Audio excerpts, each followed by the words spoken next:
എല്ലാ തിരക്കുകളിൽ നിന്ന് ഒന്ന് ജസ്റ്റ് മാറി നിന്ന് ഒരു ചെറിയ ട്രിപ്പിന് പോവുകയാണ് കേട്ടോ. മൂന്നാറിലേക്കാണ് പോയിരുന്നത്.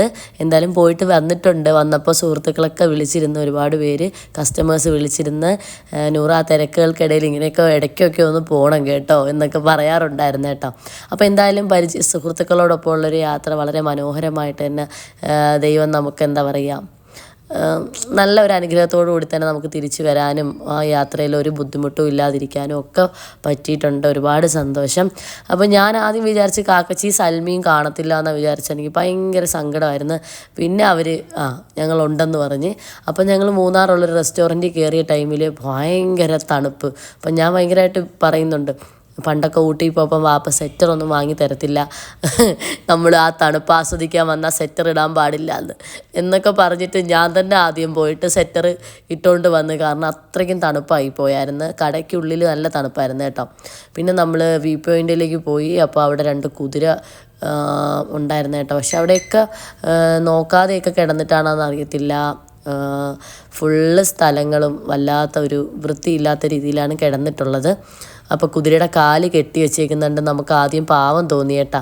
കുറച്ച് കഴിഞ്ഞപ്പോഴത്തേക്കും കുതിര കാക്കച്ചി പോണ പോക്ക് കണ്ട. കുറച്ച് കഴിഞ്ഞപ്പോഴത്തേക്കും കുതിര വേറൊരു കുതിര വന്ന് എണീപ്പിച്ചിട്ട് രണ്ടുപേരുടെ നല്ല കണക്ക് നിൽപ്പുണ്ട്. പക്ഷെ ഒരു പേടിയുണ്ട് കേട്ടാ, ഇതിനി ഇങ്ങോട്ട് വല്ലതും വരുമോന്ന്. അപ്പോൾ ആ കുതിര ഇങ്ങനെ അവിടെ നിൽക്കുക 2 പേരും കൂടെ. അപ്പോൾ നമ്മൾ അതൊരു കാഴ്ചയായിട്ട് എല്ലാവരും നോക്കിക്കൊണ്ട് നിൽക്കുന്നു. പിന്നെ ഒട്ടും വൃത്തിയില്ലാത്തൊരു വിഷമേ എനിക്ക് തോന്നിയുള്ളൂ. അത് വ്യൂ പോയിൻ്റ് അവിടെയാണ് കേട്ടോ. മൂന്നാറിലെ എല്ലാ ഭാഗത്തും കുഴപ്പമൊന്നുമില്ല, വ്യൂ പോയിൻ്റ് അവിടെ മാത്രം ഒന്ന് ക്ലീൻ ചെയ്യാത്ത പോലെയൊക്കെ തോന്നിയിട്ടുണ്ടായിരുന്നു. പിന്നെ എന്താ പറയുക, മലയാളികൾ ഉണ്ട്, തമിഴ് ഇടകലർന്ന് സംസാരിക്കുന്നവരും ഉണ്ട്. ശരിക്കും പറഞ്ഞാൽ അവർക്ക് ഡെയിലി ആളുകളെ കണ്ടിട്ടാണോ എന്നറിയത്തില്ല, ഫുള്ള് അവരാകെ ഒരു ടെൻഷൻ പിടിച്ചൊരു ജീവിതം പോലെയാണ് അവിടെയുള്ള ആളുകളുടേത് എനിക്ക് തോന്നിയിട്ടുള്ളത് കേട്ടോ.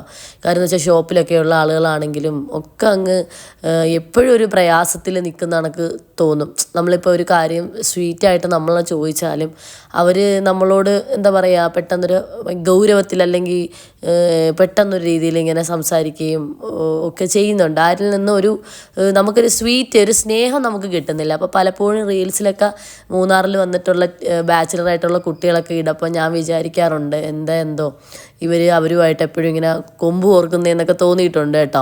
മലയാളികൾ എന്തായിരിക്കും എന്നൊക്കെ ഒരു വിഷമം. പക്ഷെ അവിടെ പോയപ്പോൾ മനസ്സിലായി ഒരുപാട് പേര് നമ്മളോട് ഇടപെടുന്നത് ബാഡായിട്ടാണ്. പക്ഷേ ഈ ചേച്ചിയുടെ അടുത്ത് ഞാൻ അങ്ങോട്ട് പോയപ്പം പറഞ്ഞു, ചോക്ലേറ്റ് ഞാൻ തിരിച്ചു വരുമ്പം വാങ്ങിക്കോളാം ചേച്ചീനെ. അപ്പം നമ്മൾ വാക്ക് പാലിക്കണമല്ലോ. അപ്പോൾ എൻ്റെ മോൻ പറയാം, ഉമ്മി വാക്ക് പാലിക്കണമെന്ന് പറഞ്ഞു തന്നിട്ടില്ലേ, പഠിച്ചോൻ പറഞ്ഞിട്ടുണ്ടെന്ന്, എന്നിട്ട് ഉമ്മി എനിക്ക് ചോക്ലേറ്റ് വാങ്ങിച്ച് തരാത്തതെന്ന്. അങ്ങനെ ഞാൻ പെട്ടെന്ന് തന്നെ ചോക്ലേറ്റ് വാങ്ങി. പിന്നെ നമ്മുടെ സിംഹവാലൻ കുരങ്ങനെ ബസ്സിലിരുന്നുകൊണ്ട് തന്നെ കണ്ട് കേട്ടോ. ഭയങ്കര തിരക്കാണ്. മൂന്നാറിലേക്കൊന്നും പോകാൻ പോലും നമുക്ക് പറ്റത്തില്ല, അത്രയ്ക്കും തിരക്കാണ്. നമ്മൾ ശരിക്കും പറഞ്ഞാൽ ആസ്വദിക്കണമെങ്കിൽ ഞാൻ മനസ്സിലാക്കുന്നത് ഇനി യൂട്യൂബിലൊന്നും വീഡിയോ ഇടാൻ നിൽക്കാതെ എല്ലാവരും പോയി ആസ്വദിച്ചിട്ടൊക്കെ വരിക. അല്ലെങ്കിൽ ബാക്കിയുള്ള സ്ഥലങ്ങളിലും കൂടി ലോകത്തുള്ള എല്ലാവരും വരും അവിടേക്ക്. അതുകൊണ്ട് ഒരു സ്വാതന്ത്ര്യമായിട്ട് നമുക്കൊരു നിൽക്കാൻ പറ്റാത്തൊരു ഇത് വരുന്നുണ്ട്. അത് മിക്കുള്ളവരും ഇപ്പം അത് തന്നെ പറയുന്നത്. അപ്പോൾ സിംഹവാലൻ കുരങ്ങനെ എനിക്ക് വിട്ടിട്ട് പോകാൻ തോന്നുന്നില്ല. എന്തൊക്കെയോ പുള്ളിക്കാരൻ കാണിക്കുമോ അവിടെ ഇരുന്ന്, എന്ത് രസമാണെന്നറിയാമോ. പിന്നെ ഈ ഇല കഴിക്കുക കേട്ടോ, ആ ഇല ഇരുന്ന് കഴിച്ചുകൊണ്ടിരിക്കും ആൾ.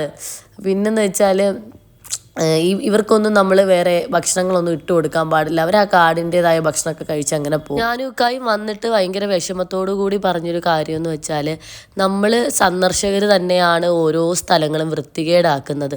വേസ്റ്റുകൾ ഇങ്ങനെ കാണും. നല്ല ഭംഗിക്ക് കിടക്കുന്ന സ്ഥലങ്ങളാണെങ്കിൽ ഡസ്റ്റ്ബിന്ന് കാണപ്പോൾ കണ്ടുപിടിക്കാനുള്ള മടി കൊണ്ട് എല്ലാവരും അത് നിലത്തങ്ങിടും. പക്ഷേ നമ്മൾ പോകുന്ന സ്ഥലം നമ്മൾ വൃത്തിയായി സൂക്ഷിക്കുക എന്നുള്ളത്. സന്ദർശകർ തന്നെയാണ് ഒരു സ്ഥലം വൃത്തികേടാക്കുന്നതും വൃത്തിയായി സൂക്ഷിക്കേണ്ടതും എന്നുള്ളതാണ്. മിക്കുള്ളൊരു ഡസ്റ്റ്ബിന്ന് തിരഞ്ഞെടുക്കണ്ടല്ലോ എന്ന് വിചാരിച്ച് എവിടെയെങ്കിലുമൊക്കെ ഇടും.